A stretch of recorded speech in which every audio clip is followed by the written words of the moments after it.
The aircraft should not have been flying. That was a conclusion of every senior officer who reviewed the maintenance log that morning at the forward operating location in northern Pampanga. The hydraulic system had failed mid-sortie the previous evening. The starboard engine was flagged for investigation, and a stress fracture in one of the flight control surfaces would, under standard protocol, have grounded the aircraft for no fewer than 72 hours. Parts to order, specialists to fly in, forms to complete. Every checkpoint on the official repair timeline led to the same answer. 3 days, minimum. That was the calculation when the sun went down over the South China Sea. By the time the sun came back up, the aircraft was cleared for flight.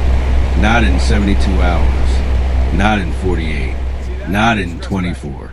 In one night, 11 hours and 37 minutes from the damage briefing to the final sign-off on the inspection checklist. The aircraft stood fueled, pre-flighted, and ready, every panel sealed, every system showing green. Standing beside it in faded olive coveralls and worn steel-toed boots damp from a morning air were 7 Filipino mechanics who had not slept a single hour. They had not left the hangar. They had not stopped working. They had simply finished. The story did not make headlines. In the world of military aviation maintenance, extraordinary work tends to disappear into logbooks and after-action summaries, filed away in the quiet machinery of operational records. But among the personnel on that base, it moved the way great stories always move in close quarters. Quietly, person to person, mess hall to briefing room to the long corridors between hangars. And the more it traveled, the more people understood what happened. That night was not simply a mechanical achievement. It was a demonstration of something that cannot be trained into a person or ordered into existence by a commanding officer. To understand how that night was possible, you have to understand the world those 7 men grew up in. The Philippines is one of the most deeply rooted traditions of mechanical ingenuity in Southeast Asia. Built not from abundance, but from its opposite.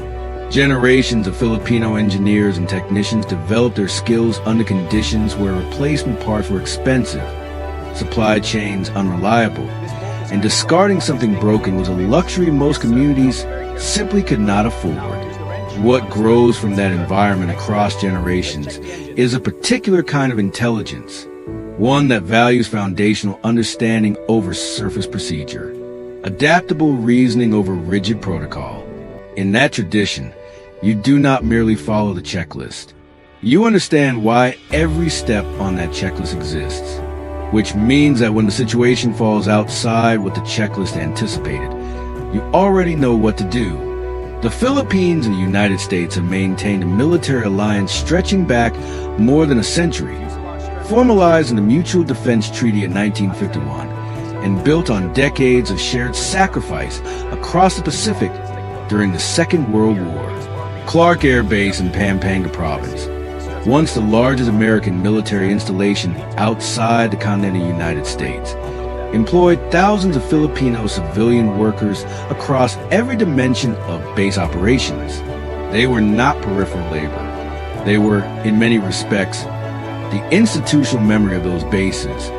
People whose careers outlasted every deployment, who knew the aircraft with intimacy that only comes from spending entire careers in the same hangars. That tradition did not end when Clark closed. It continued, carried forward by the people who had inherited it. The base where the story unfolded was a leaner, newer installation, part of the expanded rotational presence reestablished under modern defense agreements, shaped by the region's evolving security landscape. The hangars were modern, but the culture inside them was old. Many of the Filipino mechanics working there had fathers or uncles who had spent careers at Clark. They had grown up with the stories. They had inherited the standards. That culture had not faded. It had simply relocated. The team leader that night was a man named Ardo, 43 years old, compact in build, deliberate in every movement, 18 years working on American military aircraft. from apprentice to the most trusted name on that flight line. He did not speak at unnecessary volume. He did not give speeches. When the American maintenance officer finished the damage briefing that evening, Ardo listened to everything, asked for specific technical questions, and then walked toward the aircraft without another word. His team followed without being asked. They had worked with him long enough to know exactly what that silence meant. The post-landing inspection had told a more complicated story than the in-flight system suggested. The hydraulic failure traced to a seal degradation that had allowed fluid to migrate into a secondary circuit, creating an imbalance that stressed associated components well beyond rated tolerance. That pressure imbalance had introduced sustained vibration into the engine mounting structure, which propagated to the airframe and contributed directly to the stress fracture in the flight control surface. These problems were causally linked. You could not address any one of them correctly without understanding and accounting for all the others simultaneously. What the initial damage assessment had not fully recognized, Ardo saw within the first minutes of his own inspection. The fracture in the control surface was in a location that made it amenable to an authorized field repair procedure, provided the surrounding structure was sound, and provided repair was executed with absolute precision against the applicable structural reference data. This was not a workaround. It was a legitimate option that existed in the technical documentation, but required the kind of structural familiarity to recognize as applicable and the hands-on precision to execute correctly. Ardo had performed that exact procedure twice before. He knew the tolerances. He knew how to verify the result, and he had already decided. Ardo divided the work without ceremony. Benedicto, his senior hydraulic specialist, lean and precise with a decade of institutional knowledge in his hands, took the seal replacement and system purge. Rodrigo, the oldest member of the team at 57, steady as a gyroscope, assumed ownership of the engine mount inspection. The three younger mechanics organized into a rotating support structure, panel access, part staging, continuous documentation. Nobody was told to hurry. Ardo had learned long ago that urgency expressed as speed is not just ineffective in precision maintenance work. It is dangerous. The only way to finish fast was to never make an error that required going back. The hangar was lit with the kind of shadow-eliminating brightness that serious maintenance work demands. Every surface visible, every detail accountable. Outside, the Philippine night was warm and heavy. Inside the metal building, where the air had been accumulating heat for hours, it was substantially more. The team worked through it without complaint, not because they were indifferent to discomfort, but because discomfort was simply part of the context. You hold the conditions alongside the task, and you continue. Around 2 in the morning, a complication. The hydraulic seal replacement had proceeded cleanly, but when the team moved to the system pressure verification test, an anomalous reading appeared in a secondary branch circuit that the original damage assessment had not flagged. Subtle, the kind of reading a less experienced technician might attribute to instrument variance. Benedicto recognized it immediately. Residual contamination in a branch line. Contamination that, if left in place, would cause the primary repair to degrade under operational heat and pressure cycles within days. Ardo evaluated the reading. For seconds, the branch line would be cleared. It was not in the original work scope. It would add significant time to a night that had no time to spare. Neither fact changed the decision, because the decision was not about the timeline. It was about what the aircraft actually needed. The two mechanics who had finished their primary hydraulics work repositioned immediately to support Benedicto without coordination calls. The documentation team updated the work order in real time. The timeline grew harder. The quality of the work did not change. By 4 in the morning, the structural repair was complete. Ardo executed the field procedure with deliberate, layered precision, each layer of compound placed at the correct thickness. Each stage allowed the full specified cure time.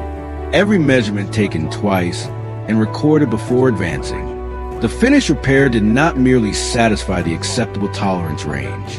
It was centered in the middle of that range, which is the difference between work that meets the minimum requirement and work that demonstrates mastery.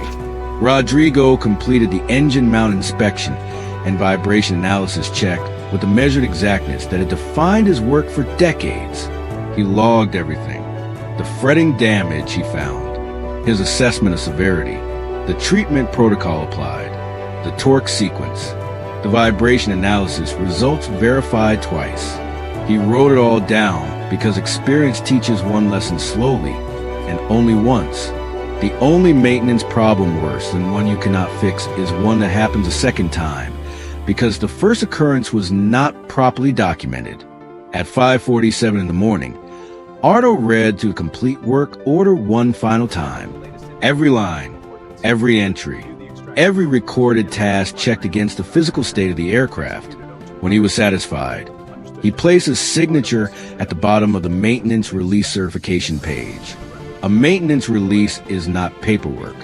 It is a personal declaration that the work described has been completed to the applicable standard, and that the signer is prepared to stand behind that claim at any time. Ardo capped his pen, and the team walked out into the pre-dawn air. The American colonel who arrived at the flight line that morning had enough time around maintenance facilities to understand, the moment he saw the release documentation and walked his own inspection of the aircraft, that something outside the ordinary had occurred. He and his maintenance officer went through the work order together, page by page. They found no discrepancies. What they found instead was documentation so complete that the record itself was an argument for the competence of the people who produced it. The colonel found Ardo in the break room, sitting with his team over cups of instant coffee, not celebrating, simply present. The conversation was brief. The appreciation was direct. Ardo received it with a short nod. 7 men went to work. They encountered problems they had not been told to expect. They solved them not because anyone promised recognition. They solved them because producing anything less than what they were capable of was simply not a mode they recognized as available. The aircraft flew the next morning.